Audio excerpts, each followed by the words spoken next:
Welcome to all the English learners. तो ये video कुछ अलग होने वाली है आज, क्योंकि ये वीडियो मैं सिर्फ उन लोगों के लिए बना रही हूँ जो हिंदी मीडियम से पढ़े हैं। और ये वीडियो मैं ख़ास उन लोगों के लिए बना रही हूँ जो इंग्लिश ना तो बोल सकते हैं और ना ही समझ पाते हैं, क्योंकि वो हिंदी मीडियम से पढ़े हैं या तो किसी और मीडियम से पढ़े हैं। बट उनका ये सपना है कि वो इंग्लिश लैंग्वेज को सीखें और अपनी लाइफ में आगे बढ़ें।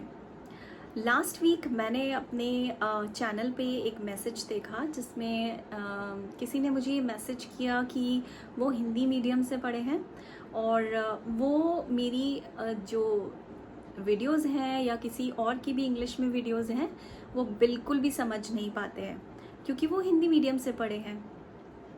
तो मैं आपको ये बताना चाहती हूँ, चाहे आप हिंदी मीडियम से पढ़े हैं या आप इंग्लिश मीडियम से पढ़े हैं, इसका इंग्लिश सीखने से कोई भी लिंक नहीं है। अगर आप हिंदी मीडियम से पढ़े हैं या आप किसी भी मीडियम से पढ़े हैं, आप इंग्लिश कभी भी सीख सकते हैं।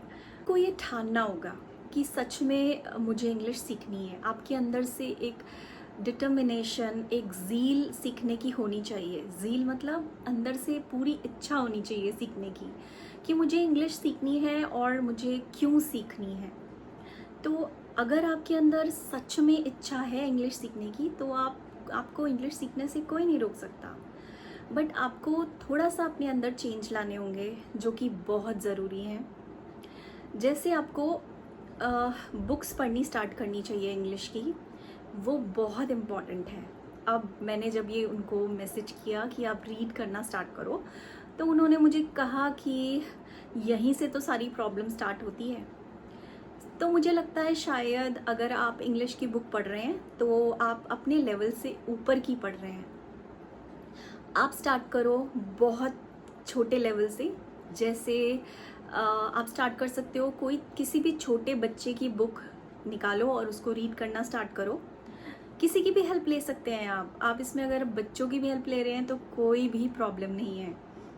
आप स्टार्ट करो बहुत ही बेसिक लेवल बुक से, और I am sure when you will start reading in English you will definitely improve.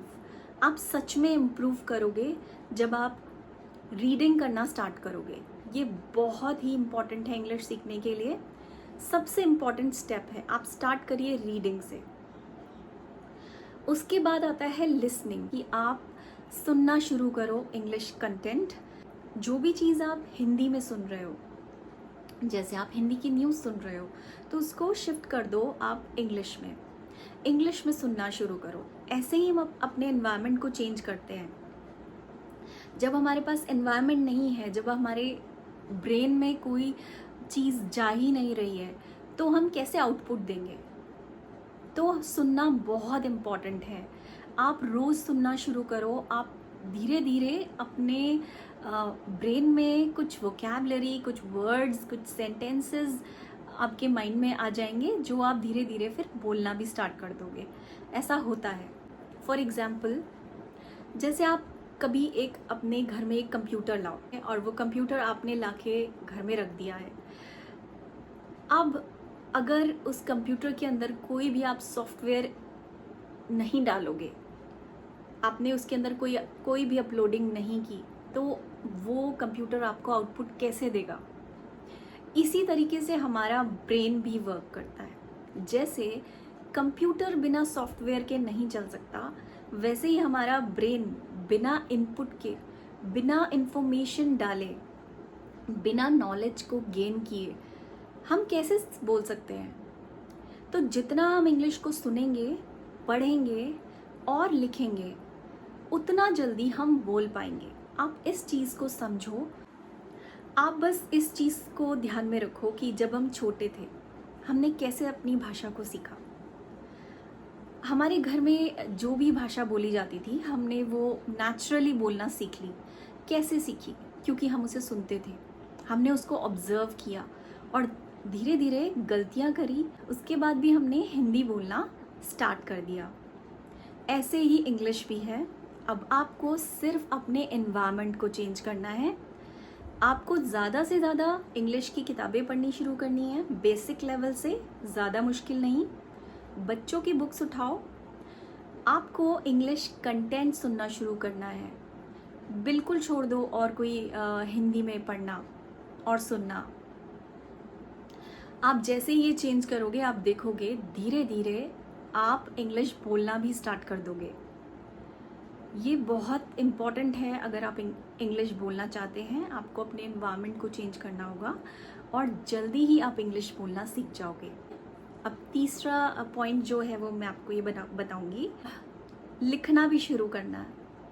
आप कुछ भी लिख सकते हो। आप जो रीड कर रहे हो उसी को आप जर्नल करना शुरू कर दो, मतलब लिखना शुरू कर दो डायरी में। ये भी बहुत इम्पॉर्टेंट है क्योंकि ये हमारे जो भी थॉट्स हैं उसको स्ट्रक्चर फॉर्म में बनाता है। मतलब हम सेंटेंस फ्रेम करना सीख जाते हैं, हम वर्ड्स बनाना सीख जाते हैं, हम वर्ड्स का यूज़ करना सीख जाते हैं जो भी हम पढ़ रहे हैं। तो लिखना भी बहुत इम्पॉर्टेंट है। ये भी हमारी इंग्लिश लर्निंग में एक बहुत बड़ा रोल प्ले करता है। तो आप लिखना भी स्टार्ट करो। अब फोर्थ चीज़ यहाँ पर ये आती है कि हमें बोलना बहुत ज़रूरी है। तो बहुत सारे लोग ये बोलते हैं कि बस आप स्टार्टिंग से ही बोलना शुरू कर दो, बट मैं आपको ऐसी एडवाइस नहीं करूँगी। मैं चाहती हूँ कि पहले आप ज़्यादा से ज़्यादा कंटेंट को सुनो, ज़्यादा से ज़्यादा किताबों को पढ़ो और लिखना भी शुरू करो। आप बोलना अपने आप शुरू कर दोगे, क्योंकि जब हम किसी कंप्यूटर में सॉफ्टवेयर को डालते हैं तो बहुत आसान हो जाता है उसको चलाना।